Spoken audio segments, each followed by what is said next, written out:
se open space ko long na sai boy na mi tung bang ko tung sai tung ang so on way ni sama chairman secretary sa song leader kan sung tau boy ko zaw na mi hai doi mak sa ko ko na zaw lo na bom tung the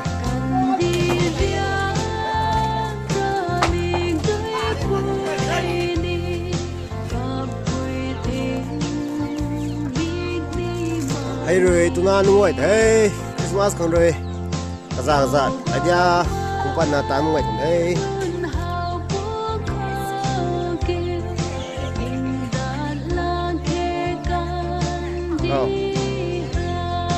cùng kiếm hệ họ như hoài mày thế design đi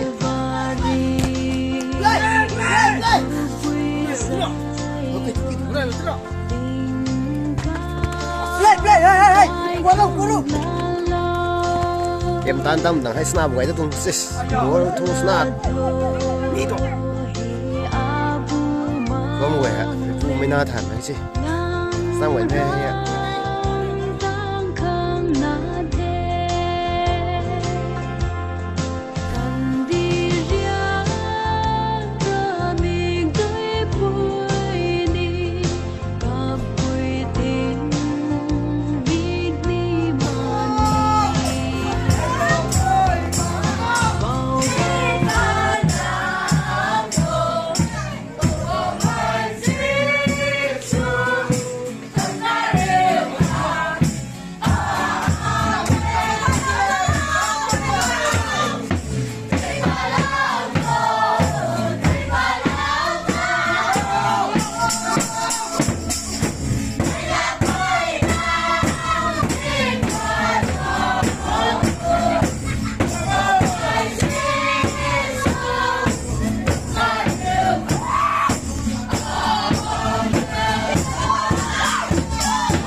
all dedication slow na okay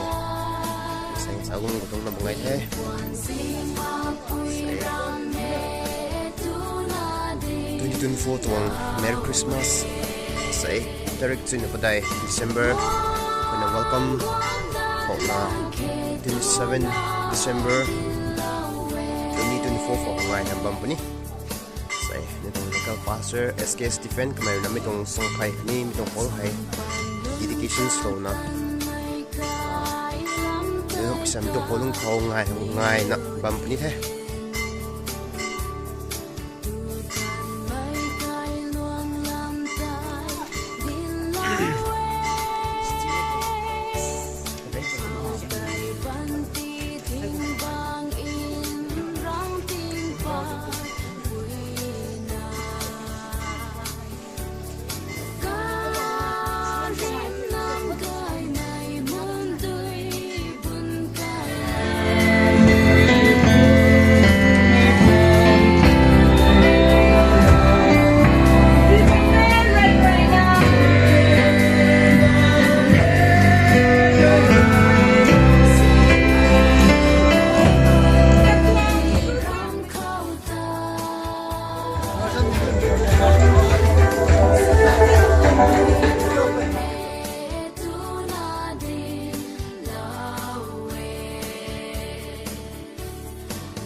Mission này bầm đại,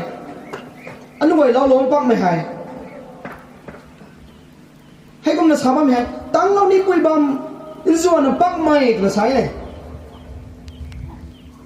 mi hay thế nữa cũng nhang mày, hay không là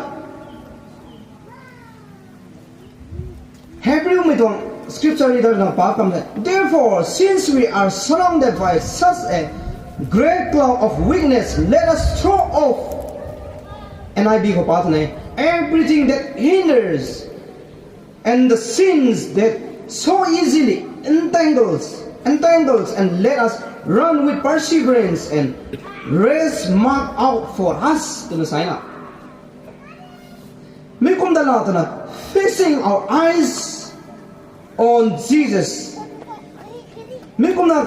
the pioneers and perfecters of faith, for the joy set before him, he endured the cross, scorning its shame, and sat down at the right hand of the throne of God. Ni kum na sai hai ni Hebrew tong lakang papa mo tan pasui na palakan thai. Ano wai ta kum merang pangram pak ni. Ano pak ni mai hay kum na sai kum bang mo ta kum ma jaw ni. Ano pak ni mai lao luang hay pak tang khang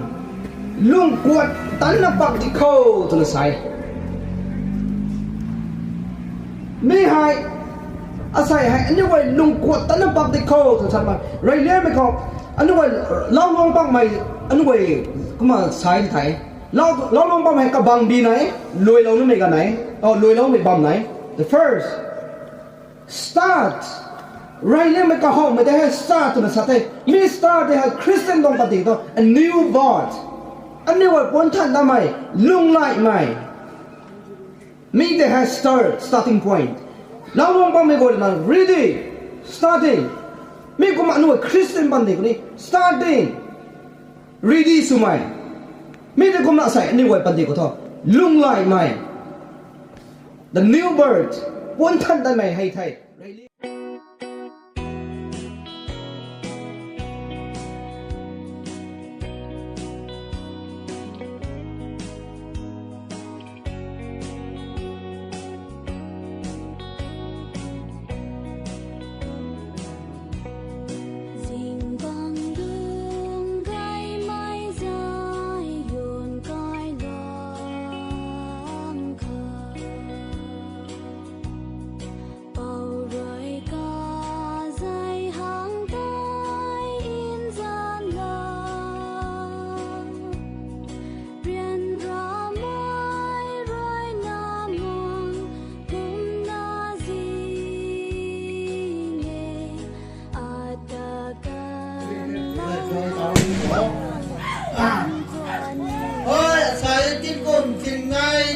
พอใจให้กะเล่านาที่กุมสิ่งในสิ่งในปุ่งช่วยให้ที่กุมให้กุมเราใช้ไม่ให้ไม่กล้วยอย่ากล้วยจะทำให้เราผมนี่นะรำคุมสิ่งคนในคนนี้เราผมต้องเสียงเต็มบุ้งนาทีแล้วไม่สุดเดียวเฮ้ยเบ๊ะเฮ้ยเบ๊ะเฮ้ยเบ๊ะ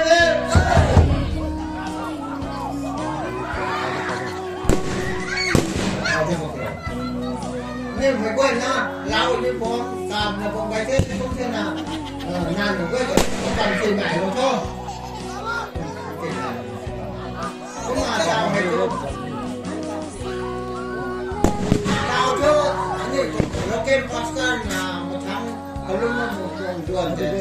ปัจจุบัน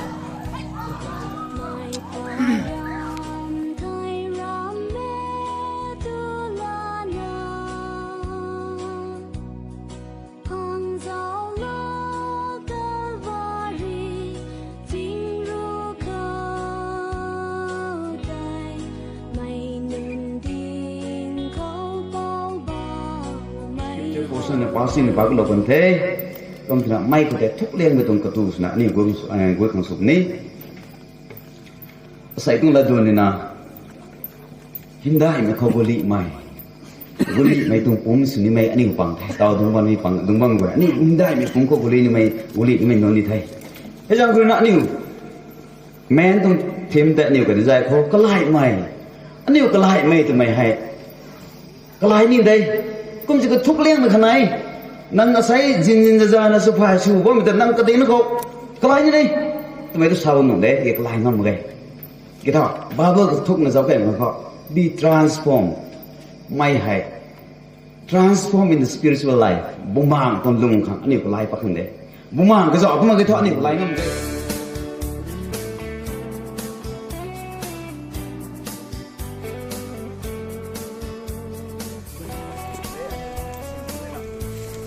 ba nông quay nó mới trồng mai rồi nè mấy trồng quay đó là suy nó cái mấy quay nó đây mấy trồng mai rồi có bên thu mày hay số lô cái đi cái đi cái quay xây cái quay thì nó không quay nó cứ nó mày này cũng đi ba trồng bốn trồng giang thôi ba trồng nó thành quay này một lô nè còn cái nó mấy trồng gần khoảng mấy con sông cái ra mày đi cái bên đó không bố nó đúng nên quay nó cầu anh control phải nè đúng theo từng này đây đánh cái cái bên ngoài mày để có mà anh em qua quay vào mà nó ngắm cảnh đây đây đâu có mày đang gọi điện đây là một cái vào cùng đi mày anh không thấy cái mày mà sao đánh cái cầu lông đây không phong nó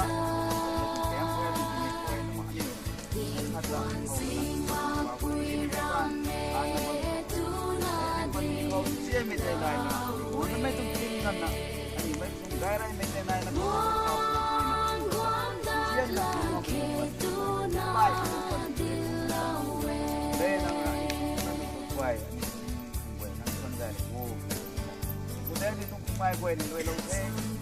bố nó nuôi thì cũng hay sung cái này mới gọi là ta được mai cái gì nó không có thể giúp nó quay nó gọi chú giàu mình sửa nhầm, lá răng gai mình không sửa nhầm đấy, quay hay